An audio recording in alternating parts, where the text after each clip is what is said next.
আজকে আমরা সম্মেলন করছি দেখে তারা এখানে এসেছে, অথচ তারা এর আগে কেন সম্মেলন করেনি? আমরা যখন এই একাডেমিক কমিটিতে এই সিদ্ধান্ত নিয়েছি, সুদীপ চক্রবর্তী এটাকে ডিনাই করেছেন। স্যার আমরা তো চেয়েছিলাম স্যার আজকে আপনারা নিজেরা একটা আয়োজন করবেন স্যার, আজকে যে শিক্ষার্থীরা আয়োজন করার পর তারপর আপনারা এসে দাঁড়িয়েছেন স্যার। এই যে আমরা যখন আজকে ব্যানার নিয়ে বের হলাম, আমি আমার সাথে কোনো শিক্ষককে দেখিনি।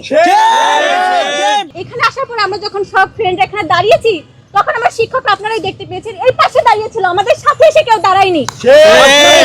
এখন এসে সে বলছে যে আমি তো আমাদের সাথে সম্মতি জানাচ্ছি। আজকে আমরা সম্মেলন করছি দেখে তারা এখানে এসেছে, অথচ তারা এর আগে কেন সম্মেলন করেনি? তারা কেন বলেনি যে হচ্ছে তাদের কলিগের মানে অন্যায় যে বিচার, মানে আমার যে সহপাঠী তার হয়ে যে কেন কথা বলেনি? তারা আগে থেকে কোনো পদক্ষেপ নেয়নি, সেটা আমি জানতে চাই, তাদের কাছে আমার প্রশ্ন। আর যখন আমরা তারা কি অপেক্ষা করছিল যে আমরা কখন সংবাদ সম্মেলন করে সবাইকে জানাবো, তারপরে তারা এসে আমাদের সাথে হচ্ছে একসাথে হবে, এটা কেন তারা আগে থেকে করেনি? তারা আগে কেন নিজেরা পদক্ষেপ নেয়নি? আমার এই প্রশ্নটা রয়েছে আমার শিক্ষকদের।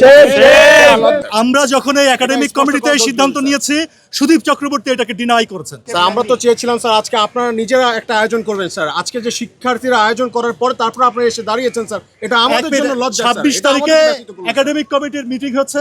আমি নিজে রাজশাহী ইউনিভার্সিটিতে ছিলাম পরীক্ষার কাজে।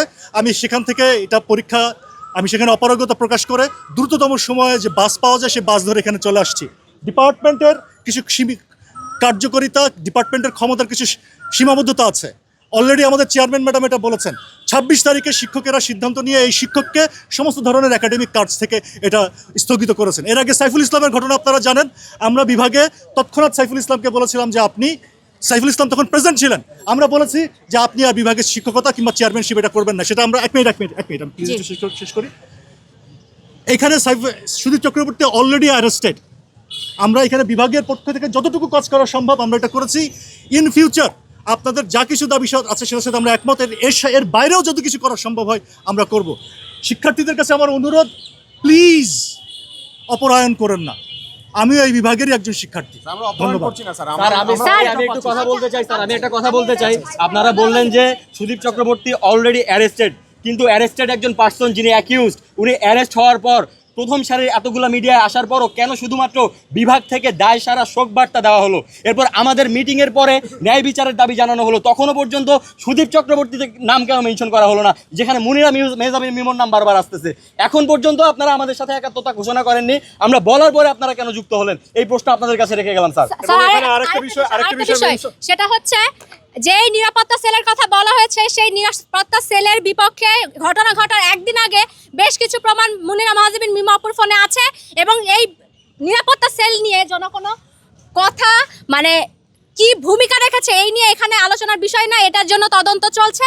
আমরা শীঘ্রই আশা করি জানতে পারবো যে 25 তারিখে এই নিরাপত্তা সেলের কারোর সাথে কোনো যোগাযোগ করার চেষ্টা হয়েছিল কিনা, কিংবা এরপরে সেই নিরাপত্তা সেল থেকে কোনো পদক্ষেপ নেওয়া হয়েছে কিনা। আমরা ন্যায় বিচার না পাওয়া পর্যন্ত 10 বছর 20 বছর ধরে আইন প্রক্রিয়া খেলবে সেটা আমরা দেখতে চাই না। আমরা বিভাগ এবং বিশ্ববিদ্যালয় প্রশাসন কর্তৃক আমরা দৃষ্টান্ত শাস্তি না পাওয়া পর্যন্ত ওই ক্লাসরুমে আমরা ফেরত যাব না।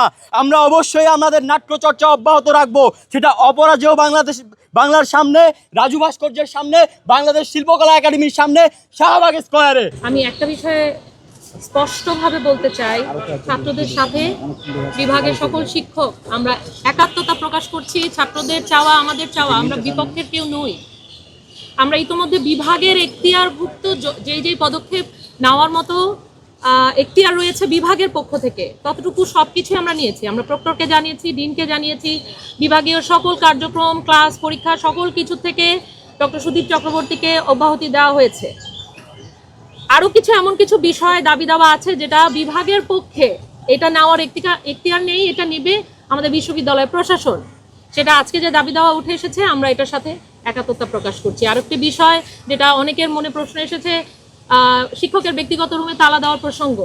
এই রুমে শিক্ষকের ব্যক্তিগত কাজের পাশাপাশি কিছু কাজ এমনও হতো, নাটকের রিহার্সাল হতো এবং অন্যান্য আরও অনেক কিছু। তো সেই ক্ষেত্রে যেহেতু এখন এটা একটা মূল্যবান একটি আলামত, এই রুমটা, এখান থেকে এই রুমের চাবি আরও অনেকের কাছে রয়েছে যেটা হয়তো আমরা সকলে অবগত নই।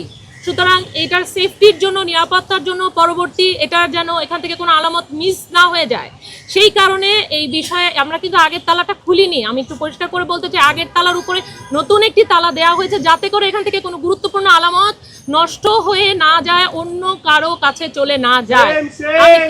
আমি কি বোঝাতে পেরেছি যে আমরা তালাটা এই অর্থে দেইনি? এখানে আরেকটা তালা ঝুলানো হয়েছে, এটা পরবর্তী পর্যবেক্ষণের কারণে, ইনভেস্টিগেশনের কারণে। আর আমি আবারও বলছি, আমাদের আরো সকল শিক্ষকরা এখানে আছেন, আরো কেউ যদি কিছু বলতে চান অবশ্যই বলবেন, কিন্তু আমি স্পষ্টভাবে বলতে চাই আমি ছাত্রদের সাথে একাত্ম প্রকাশ করছি এবং ছাত্রদের দাবি দেওয়া মানে আমাদের সকলের দাবি দেওয়া।